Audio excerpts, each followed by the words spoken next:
Wait. What is that?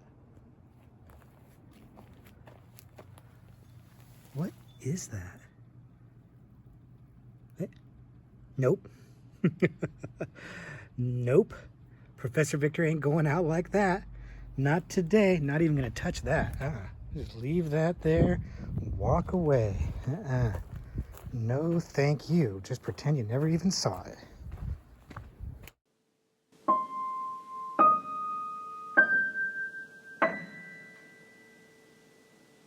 Hello, everybody, and welcome back to the Horror Movie Syllabus.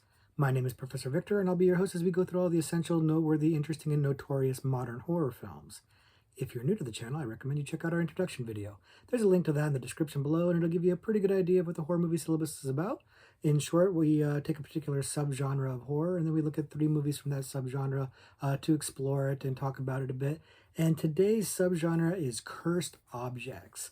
Now, those of you that are regular viewers of the Horror Movie Syllabus know that recently we talked about curses, and now we're talking about cursed objects. And what's the difference? Well, not a big difference, to be honest with you. It's kind of splitting hairs.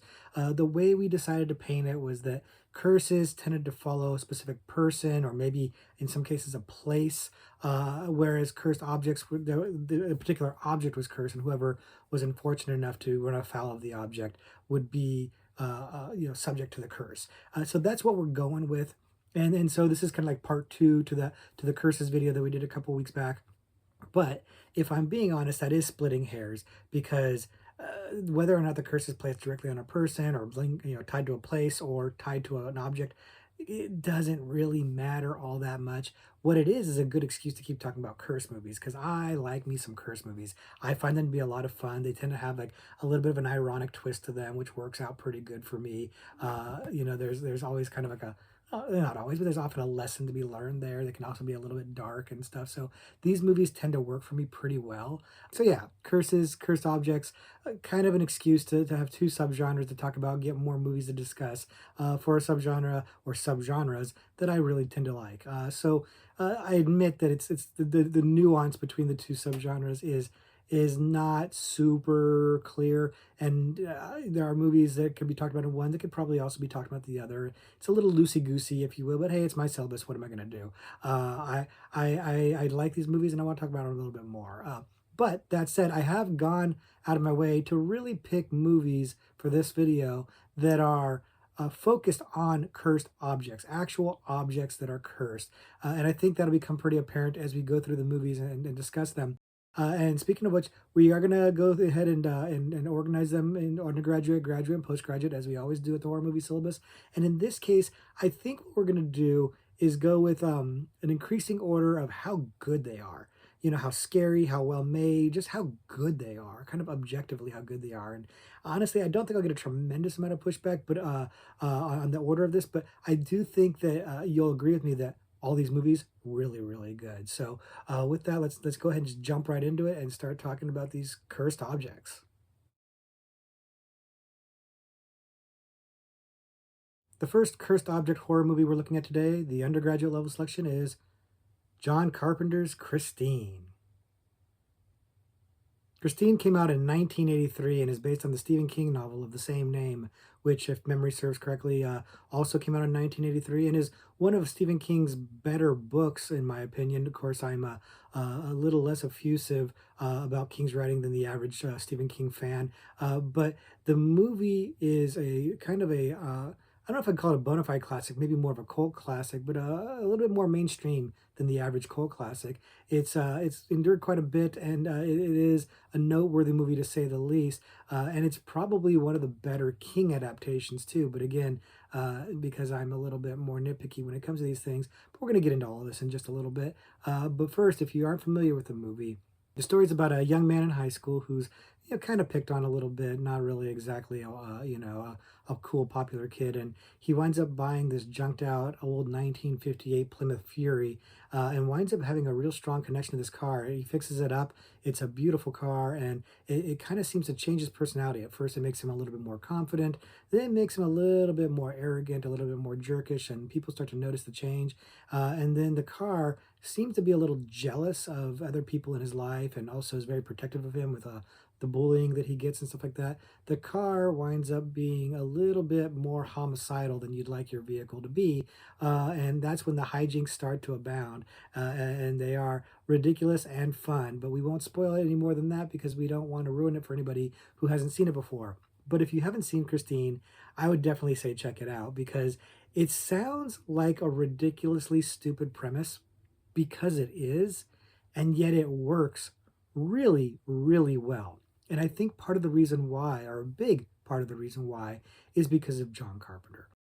We've talked about director John Carpenter quite a bit on the horror movie syllabus. He may be the most represented director on the syllabus, and with good reason, because he's just an amazing director. He has a mastery of tone and mood and feel and music, and all these things are on display in Christine, elevating the movie from what should be kind of a rote and silly horror film into something that, I mean, I don't want to overstate it. It's not like it's high art or anything like that, but it is undeniably engaging and catchy and it is good. It's just a good movie. And mind you, like I said earlier, the Stephen King book is a good book. The source material is good, but when you read that book, I would say it's hard to imagine how that could be translated onto the screen without it seeming incredibly cheesy. And if you haven't seen the movie Christine, that's what you'd be thinking. But if you have seen the movie Christine, well, you know exactly how it's done. And this is also not to say that the movie isn't a little cheesy, but it's cheesy in a charming way. And again, everything just really works. It's a little hard to describe without you just kind of seeing it for yourself. But for whatever reason, all these elements that should not work, that should be kind of cheesy, work. You know, you've got the car using music from the stereo that you know, kind of comments on what's going on. It's like the way the car kind of talks, and you know, you've got this geeky guy who becomes a little bit more of a cool guy, but like in Stephen King's sense of the word, like a 1950s cool guy. And all of this should be totally cheesy. You know, these stereotypical bullies, these, you know, these police investigating that are just, you know, completely two steps, three steps behind. All of this shouldn't work, but it does. And again, I'm going to lay a lot of that credit on John Carpenter's feet because he translated this book into something that winds up being incredibly engaging and simple. And I think that's maybe part of the key. He keeps it simple. There's no fancy tricks here. There's no real big twist or heavy drama or anything like that. It's a pretty simple cursed object story. You know, boy gets a car that's cursed and it starts ruining his life. That is the basic story, and it works. Keeping it simple works. He's benefited by having, you know, strong performances, good music. Everything looks good. The car looks amazing, and the special effects hold up rather well. Like there's nothing in there that has aged so poorly that it's going to take you out of the movie. It all works, and it makes the movie, if not scary, really, at least wildly entertaining. Like maybe Christine driving around killing people is not going to scare anybody. And I don't think I mentioned, for those of you that don't know, the car's name is Christine. He names the car Christine, so that's where the title comes from. But yeah, Christine, the car driving around killing people might seem, I mean, it sounds ridiculous, and it is ridiculous, but it doesn't, they don't play it for laughs. They don't play it up campy. It really is taken straight, and you buy into it. You buy into it. And again, John Carpenter, I think he just sells that. He sells that with his direction. I think I'm not alone in this opinion because this movie is beloved. It's, again, not, I don't think, big enough to call it a bona fide classic, but most people who have seen this movie seem to enjoy it, if not downright love it. I know that there are the detractors, but they don't seem terribly vocal. Even the detractors don't seem to really hate the movie. They just kind of shrug their shoulders at it. So I definitely think that it holds up really well, despite the fact that, again, Stephen King with his 1950s fetish really dials into like his villains being 1950s greasers and you know, all of that 50s sensibility, even though this movie set in and made in the 80s. It just, that's his thing. They pop up everywhere in his works, but it doesn't really feel like that makes the movie feel dated or anything like that. Nothing in this movie really has aged poorly. It works out really, really well. So I think that this is one of the better adaptations because of that. You know, there are some really great King adaptations. And, you know, I've said it before, when it comes to King, a lot of times the endings don't really work for me. He does have trouble sticking the landing. But this is not one of those cases. And I think that both the book and the movie are definitely worth checking out for sure. I'm a little surprised that I haven't seen a remake of this yet, but I don't know how well you can make a remake without it coming off cheesy and silly. I think that's part of the point. You'd have to get somebody really good, like a Mike Flanagan or something like that, to make a remake of Christine and make it feel authentically straight and and not humorous and not campy, and not played for laughs. It would be a challenge, and more on Mike Flanagan in a minute. But I don't think you need to remake it because it's held up so well. Christine is a wonderful movie. I wouldn't call it a masterpiece. It does have, it is what it is. It's a very simple movie that's not super scary, but is engaging and fun. And I know definitely say if you haven't seen it, check it out. But if you have seen it, let me know what you think. Am I being a little too effusive? Are you one of those people that doesn't really feel it? Let us know in the comments below. The second movie that we're looking at today, the graduate level selection, is Oculus. Oculus came out in 2013, and speaking of Mike Flanagan, this is one of his movies, and it really shows how a good director can make a movie with a shaky premise really, really good. And I think that his skills are on display here for this movie, as he tackles the idea of a haunted mirror or a cursed mirror, and there's some ambiguity into that. But we're gonna get into all of those details in just a second. But if you haven't seen it, the movie is about a brother and sister who are tackling the idea of their family having severe tragedies that might have been brought upon by mental illness or possibly brought upon by a cursed mirror that they had in their house. And as they try to investigate that potential curse, we also see through flashbacks in the movie what their childhood was like and how their family was torn apart by, again, either mental illness or by this mirror. It's a mystery that maybe gets solved, maybe it doesn't. It's hard to say without spoiling the movie for you, and of course, we don't want to do that if you haven't seen it, because Oculus is yet another movie that I think is very, very much worth your time. Like I said, it's directed by Mike Flanagan, and man, I think I've liked just about everything I've seen of Mike Flanagan's. Everything he does is either good or great, and I really, really like him. I would say he's an underrated director, but he seems like he's starting to get his dues these days. People are starting to catch on. People are starting to realize that he's, basically a master of horror, and he does really well with this one because the movie is focused on this cursed mirror or allegedly cursed mirror, and a lot of horror movies like to use mirrors, and then it's kind of a trope in there, but very few of them, in fact, I've struggled to think of any other ones, really put a mirror front and center as like the main focal point of the plot. So that was an interesting move right off the bat because you see all this mirror imagery in horror, but this one, it really did like zero in on the mirror itself. But then it didn't just do that. It tied in this whole plot or subplot, if you will, about family dynamics and potential mental illness or hereditary mental illness, and the degradation of a family. Mike Flanagan is a master at tying in drama, especially family drama, into horror movies. To his credit, this makes all of his stuff that does this feel a little bit more elevated, and I'm using that term a little loosely because I know there's some meanings behind elevated horror. But what I mean by that is that he takes what could just be a simple scarefest schlocky horror movie, which there ain't nothing wrong with that, but he adds this extra level of family drama into it that makes it feel more compelling, where you might actually be more interested in the family dynamics than in what's going on with the mirror. And I think that's neat. It kind of reminds me a little bit of his legend, his Haunting of Hill House, where he has all this family drama tied into the haunted house, and the family drama is what's really driving the story. It's the same thing here. You've got this brother and sister who are traumatized by their childhood and what happened with their parents when they were children. And one of them has spent all this time in a mental institution trying to sort all that out. The other one didn't. And she's the one who's focused on this mirror being the cause of all the problems. And that's a fascinating twist. And watching the two of them debate that out and try to sort that out and try to prove things that really can't be proven because it's like the mirror manipulating their minds and making them hallucinate and see things that aren't there, making them do things they don't remember doing, is fascinating, especially because there's this question: is the mirror actually doing that, or are they losing their minds? Are they having mental illness problems that are making them not perceive reality correctly? And the movie rides that line for most of the film, and it's fantastic. Where the movie maybe falters is that I feel like it kind of answers that question at the end, and that's a little bit unfortunate.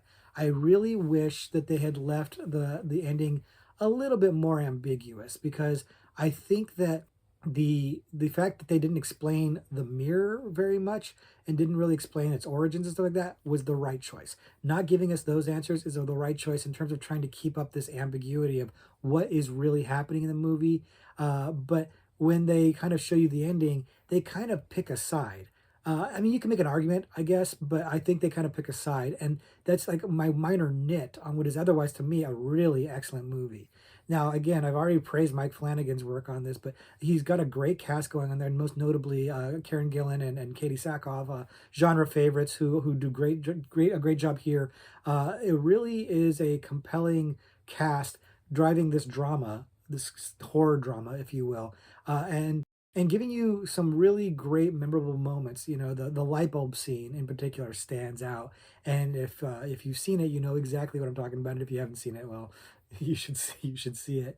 But I do wish the movie rode that line about mental health versus cursed object a little bit longer. Just a little bit. Again, that's my one nitpick, because otherwise, I think the scares are done rather well in this movie. I think that the drama is done really well in this movie. The mystery plays out pretty well. I know there are people that disagree. There are a lot of people who think this movie's a little overrated. They think it's a little bit slow. You know, they find it a little dull or whatever, and that's fine. That everybody's got opinions.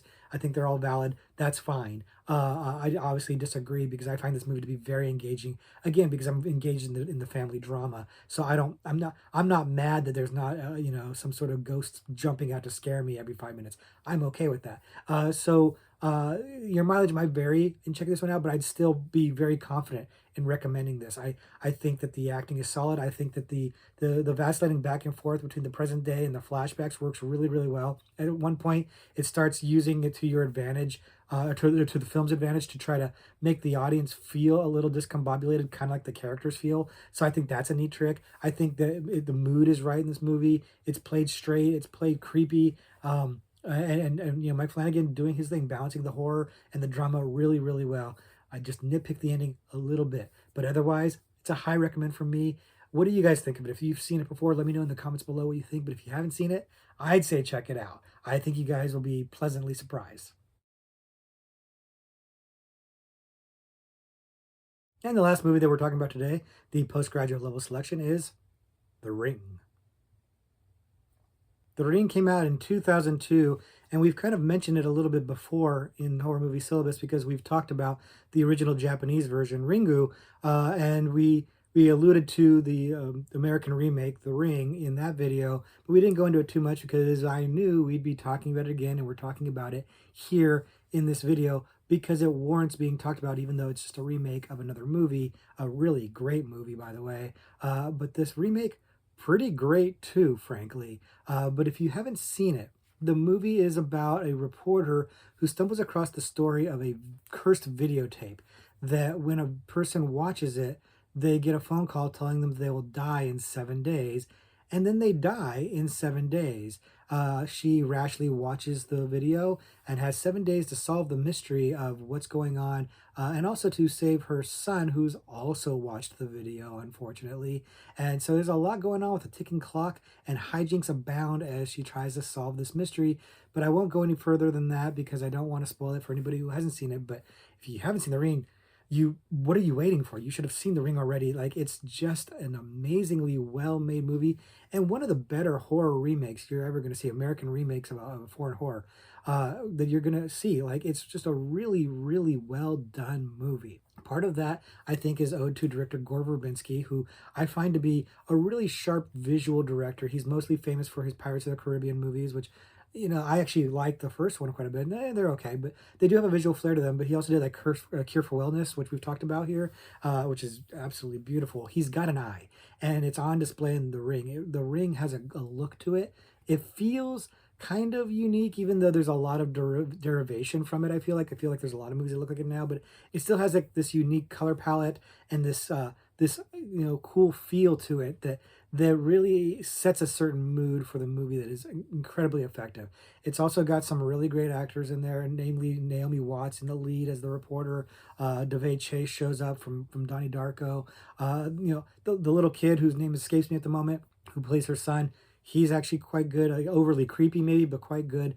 I mean, everybody in the movie is doing solid to good work, and it's all coming together to give the movie a really eerie feeling because, again, when you boil it down, cursed videotape is kind of a silly concept, but nothing about this movie denotes silliness. It's played straight, it's played serious, and it works very, very well.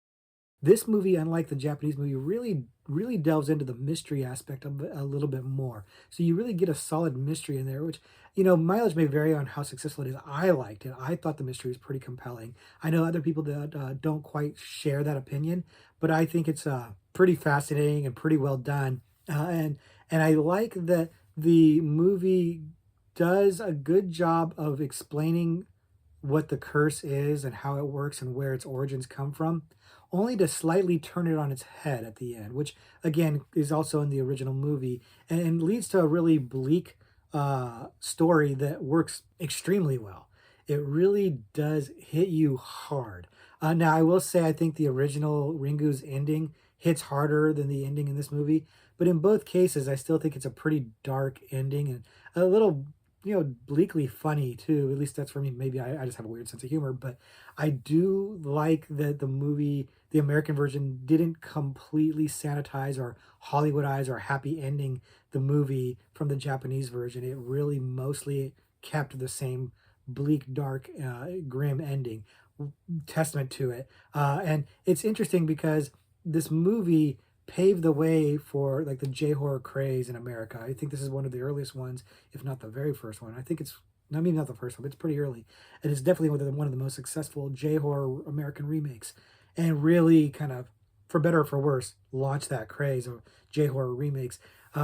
Which kind of a mixed bag in terms of success, but this one's definitely successful, full of iconic imagery. You've seen scenes from this movie if you know things about horror, like if you watch horror videos, things like that.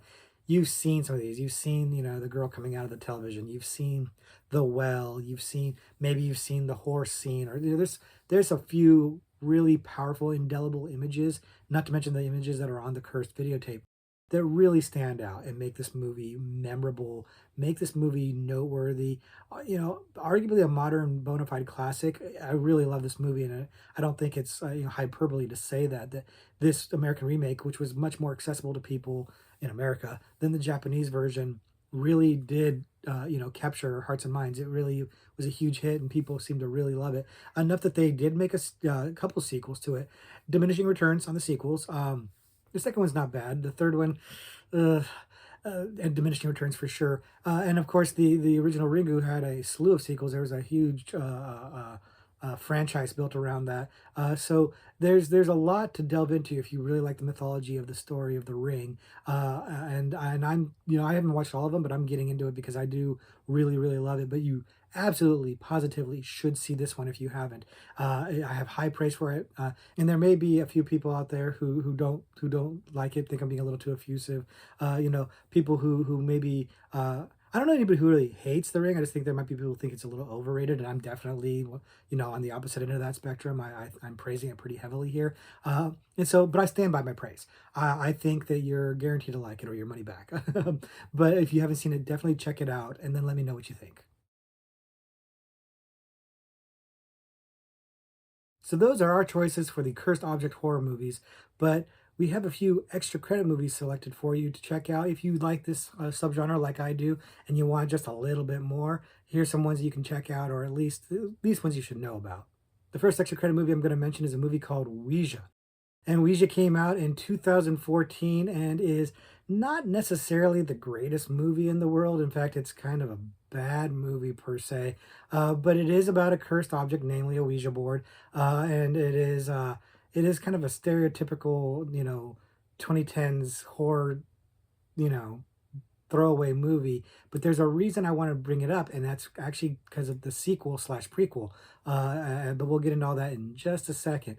If you haven't seen the movie, it's about a couple of young girls who play with the Ouija board, and then as they're older, in high school, or yeah, I think it's high school, they one of them dies, and the rest of the friends are trying to communicate with her through the Ouija board, and it's of course not the best of idea because what they wind up connecting with is not the spirit of their deceased friend, but rather a different spirit that is trapped in the house, that is maybe suffering from something that is tormenting it, or maybe it's not very benevolent after all. There's a little bit of mystery to unravel and and lore to learn, but I won't go into it too much as the hijinks start to abound because I don't want to spoil it for you in case you haven't seen it. But this is not really a movie that I'm recommending exactly because, like I said, it's not a great movie. It's not as bad as people say. People trash it and saying like it's a horrible, horrible movie. It's not that bad of a movie. It's just not particularly a good movie either. It's pretty rote. It's not bringing a lot of fresh, interesting stuff to the table. It's directed pretty flat. The actors are perfectly serviceable, but none of them are doing anything particularly memorable. They're mostly there because they're, young, good looking people who are in TV shows and stuff at the time, but they're not bringing anything of note to the show, to the movie, and they're not really elevating anything. And the story itself is a little bit predictable. It tries to have some twists that you kind of see coming pretty quickly. It's a perfectly serviceable movie. It's not horribly bad. It's not going to offend you. It might bore you a little bit, but it's not really going to really harm you or make you feel like angry. It just might make you feel like you wasted your time a little bit. So why am I even bringing it up? Well, I'm bringing it up because they amazingly made a lot of money off this movie, even though it wasn't particularly liked very well. They made a lot of money off of it, so they made a sequel. It was actually a prequel called Ouija Origin of Evil, and it was telling the story, the origin of the ghost that came up in the first movie. And this movie's really good. Shockingly, surprisingly, really good. Way better than a prequel to a movie on about a like a Hasbro board game has any business being. But it's because it was directed by Mike Flanagan. And, Flanagan comes up yet again in this video. Mike Flanagan took this throwaway sequel and made it interesting. Again, weaving family drama into the story to make it more robust, make it more interesting. And he did a great job. This movie is way better than it should be. I don't want to oversell it. It's not like it's the most amazing movie ever. It's not. It's a perfectly good horror movie, but it's really good. I way better than the original, way better than the original, and surprisingly better because again, it's a prequel of a movie that was kind of crappy and nobody really cared about that much, and really shouldn't have gotten any kind of sequel. But this one surprised me, and I think it surprised a lot of people. It had really good critical buzz. People seem to really like it. Not enough that they made a third one, at least not an official third one. I think there are some unofficial Ouija sequels. Like I think they got 3, 4, and 5, but I don't think they have. I don't think they're authorized or really have anything to do with anything.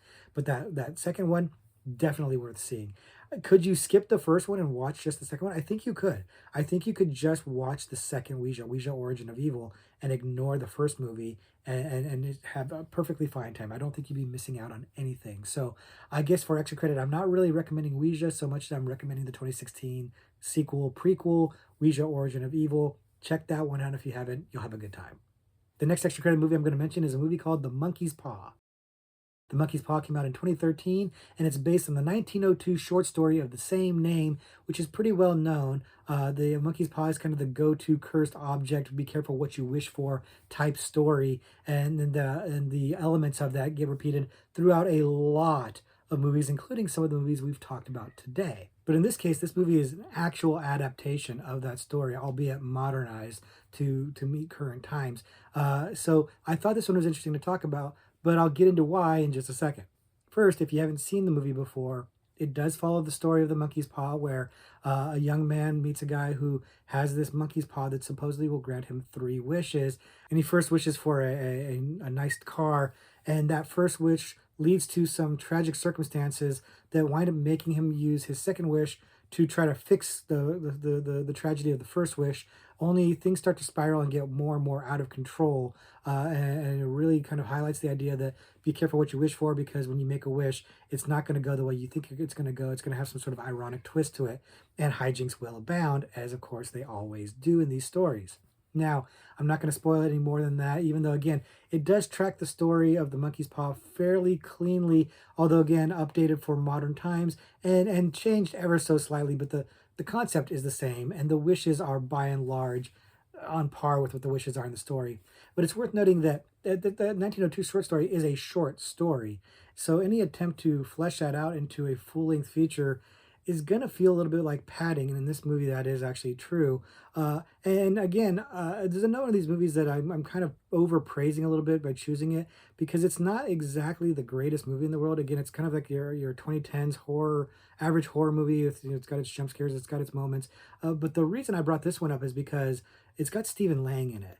And he's absolutely fantastic in this movie. He's really carrying this movie. The rest of the actors in this movie, they're not amazing. They're not horrible, but they're serviceable at best. But Stephen Lang is chewing scenery in this movie in the best possible way. He's having a blast with this movie, and every time he's on screen, I'm having a blast with it too. The movie is based on what I think is very good source material. It's The Monkey's Paw is a classic. So I like the base storyline. The movie itself is being told in a perfectly fine, standard way, but Stephen Lang is adding the flavor to this. He's really bringing the salt, and it's great. This movie would be forgettable and unmentionable if it weren't for Stephen Lang, but I'm bringing it up because of his performance. I also did find it noteworthy that, as far as straight adaptations of Monkey's Paw goes, this was the only modern one that I could find. I mean, there might be others. I didn't do the deepest of research on this, but most of the well-known adaptations of the Monkey's Paw are pre-1970. So I thought it was interesting that this one actually was doing a straight retelling of the story and not just adapting themes from it into its own, be careful what you wish for type story. So I thought it was noteworthy for that. But honestly, without Stephen Lang, I probably wouldn't have even brought it up. I just really enjoy his performance in this, and I'm not even like the biggest Stephen Lang fan. I think he's good in what I've seen him in, but I'm not like I don't worship at the altar of Stephen Lang. I just really he really brought in this movie, and he's the reason to watch this one. So I'd be curious if anybody else out there has seen this movie. It's not a super well known movie. It's not someone that gets a lot of hype or praise. So I'd be curious to know if any of you have seen it, and if so, what do you think of it? Again, I'm basically saying watch it for Stephen Lang. So you tell me, is there more to it than that? Is it worth seeing for reasons other than that? Or should I have not even brought it up at all? Let me know in the comments. But if you haven't seen it, if you like Stephen Lang, check it out. If not, maybe it's easier and quicker just to read the short story. And the last extra credit movie I'm going to mention is Deathbed, The Bed That Eats. And Deathbed came out in 1977, sort of, or it really was made in 1977 and kind of got an unofficial release and didn't get like an official release till like 30 some odd years later. And it became something of a cult favorite. And whether or not it deserves that cult status is something that should be debated. But what can't be debated is that this is maybe one of the greatest names of a horror movie ever. But we're going to get into all that in just a second. If you haven't seen it before, Deathbed, The Bed That Eats is about a bed that eats people. It is quite literally what it says it is. More specifically, it's like a demon has infected the bed basically, and so the bed actually wakes up occasionally and eats victims and just kind of like digests things. And it's as stupid as it sounds. It really is just kind of like bed eating hijink after bed eating hijink, but in a very languidly paced and slow manner. And so it's hard to spoil this movie for you, but it's also hard to explain what it's about because it's kind of like a fever dream. But we're not going to go any deeper than that, anyways, just because I actually am not trying to spoil it for you. I would struggle to spoil it for you. Deathbed is noteworthy, I think, probably mostly for its title. It's got, again, a fantastically fun title. Does it live up to the fun of that title? A little bit. When the bed's eating, it's great. The idea of this bed that lures people into it and eats them is fun. But that fun is kind of like metered out throughout this movie, which is not a long movie. It's like 80 minutes or something like that. But it's slow. It's got a very languid pace, and people have compared this to like dreamlike, surrealist filmmaking, and I think that's a fair assessment. It does feel kind of dreamlike and slow, but it's not super engaging. It doesn't deliver as much campy fun as you would think or hope based on that title. And that's the thing. I usually, and I said it even earlier in this video, playing things straight rather than going for camp is the way to go, especially because when you try to make something campy, it usually fails. It's like you're trying too hard. In this case, I feel like they should have gone a little bit campier. I feel like they should have had a little bit more fun with the premise. They play this a little heavier or more straight than I think it warrants, especially with a title like that. And that's a little bit of a bummer because it has a premise that is ripe for fun, ripe for hijinks, and it doesn't not do that. It just doesn't do it enough. It doesn't go all the way. It doesn't put all the chips into the middle of the table. It really could have gone all in, and it doesn't. And it's an interesting story. The idea that this guy made this movie and then it got like pirated. He couldn't get distribution for it, but somebody pirated it and released it without his knowledge, and it was going around making the circuit for years in the underground circuit. People check out this movie until it finally got a bit of a following, and they gave it a real release in like the 2010s or something like that. And then it finally got an official release. So now it's really kind of finding more of an audience. But again, is the audience more about the premise and the title? I think so. I think the movie itself is fine, but I've been known to be a little poo-pooey on these kind of movies in the past. I'm the one who kind of shrugs his shoulders at Manos. So, take my opinion with a grain of salt with this. A lot of people find this to be a campy good time, and that's great. I wanted it to be a little bit more of an upbeat, campy good time. A little less dreamlike, a little less serious, a little more played for laughs, a little bit more gore and silliness, and then I would love it. That said, I don't dislike it. I do find it to be a fine movie. It's not exactly what you're going to be expecting from that title, but that title alone is kind of worth mentioning just for that. I actually bought this movie on DVD during my honeymoon when I got married. We stopped at an old record store that had old DVDs and stuff like that, and I went on a DVD horror movie buying frenzy. And my new wife at the time saw me buy Deathbed, the Bed That Eats, and realized she had bitten off more than she could chew by saying I do at that point. So the movie has a little bit of a special place in its heart for me because of that, because that's where I discovered it. But it's definitely worth seeing at least once. Again, I may not live up to the expectations you have with the title, so I want to manage those expectations, but definitely check it out and let me know what you think if you haven't seen it, because it's a weird movie, man, in a good way. It's a weird movie in a good way. I just wish it had gone a little crazier, a little bit bigger. But that's it. And that's maybe my own personal biases. You're different. Your mileage may vary on that. You may have a different opinion. And I'd be curious to hear in the comments below. So let me know what you think if you've seen it. But if you haven't seen Deathbed, maybe check it out. Maybe let me know what you think. I'll stay tuned. So that's it for our exploration of the cursed objects. As I've told you, I really like these kind of movies. I like these curses that backfire. I like these, you know, good intentions that turn into bad consequences. I like these supernatural things that come out and just kind of ruin your life because you picked up the wrong thing or you tried the wrong thing or you messed with the wrong thing. These are fun for me. They tend to be a lot of fun, so I want to talk more about them. Hopefully they're fun for you too.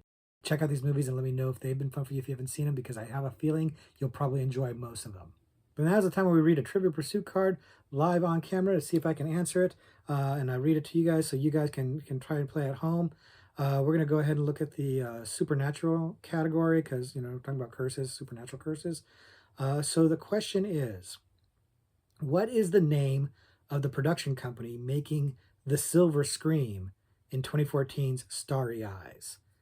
Uh, and this one's going to hurt a little bit because this one is an answer that I know because I know Starry Eyes. I love that movie, but I don't remember the answer. I know it, but I don't remember it. The movie, if you haven't seen it before, is about this young aspiring actress who's trying to get a role and kind of willing to do almost anything to get a role. And she auditions for this movie called The Silver Scream, and the production company that's making it might have more going on than meets the eye. I don't want to spoil it for anybody who hasn't seen it, of course, but I definitely think that the movie is fantastic, and you should see it if you haven't seen it. And you should watch the video we talked about it on if you haven't seen that for sure. Plug. But the name of the production company is like right there, just outside the edges of my memory. And I'm trying to buy a little time to see if it'll pop in my head and to give you guys a little bit of time to think about it. So I'm going to give you a clue. I'm like 99% sure that it starts with an A. I remember that it starts with an A. I don't remember the exact word. It's kind of an occulty sounding word, you know? And okay, so if you haven't already got your answer, get your answer right now because I'm going to start talking through my guessing process right now. And it's something like Althea, or it's not Althea, but like like Antara or something like that, like something like Antara, um, or Astoria, something like Astaria, something like that. But I'm not remembering the exact word, and it's killing me that I don't remember this because, yeah, because when I did the video for the movie, I looked it up. I knew the name of the production company, and it's something like Asteria. Uh, uh, Astaris. I think that's what I'm gonna go with. I'm gonna go with Astaris. I'm not 100% sure that's right, but it feels very close to what's right, and that's what I think. I'm gonna say right now that Astaris is probably not right, but it's probably as close as I'm gonna get. So that's what I'm going with. I'm going with Astaris. That's my answer. And if you have your answer locked in, if you don't have your answer locked in, do it right this second because I'm about to answer. I'm gonna look right now. I'll look at the card. Astaris is my answer. I'm going with that, and let's find out what it is. It is Astraeus. Astraeus Pictures. Astraeus, not Astaris. Oh man, didn't I say it? I said my answer was going to be close, but no cigar. Really close. Astaris, Astraeus. I almost want to give myself credit for that, but I can't. I can't because it's not correct. But I do feel close. Feel glad that I got close to it. At least I can demonstrate to you guys that I did sort of remember it. You guys know I suck with the names when it comes to these movies. Like I can't even remember the name of the lead actor and the lead character in that movie. I'm bad with remembering names of characters for the most part, names of production companies apparently. But I came close on this one, so hopefully you guys got it right. Let me know if you did or if you guessed. What did you guess? Did you guess the stars too? Because that'd be kind of cool. But let me know down below how you did on the question. Let me know what you think of cursed object movies. Let me know if you got some selections that we didn't talk about here that need to be watched because I love your guys' recommendations and I try to get to them eventually. But until I do that next week, why don't we just go ahead and stop here and say class dismissed.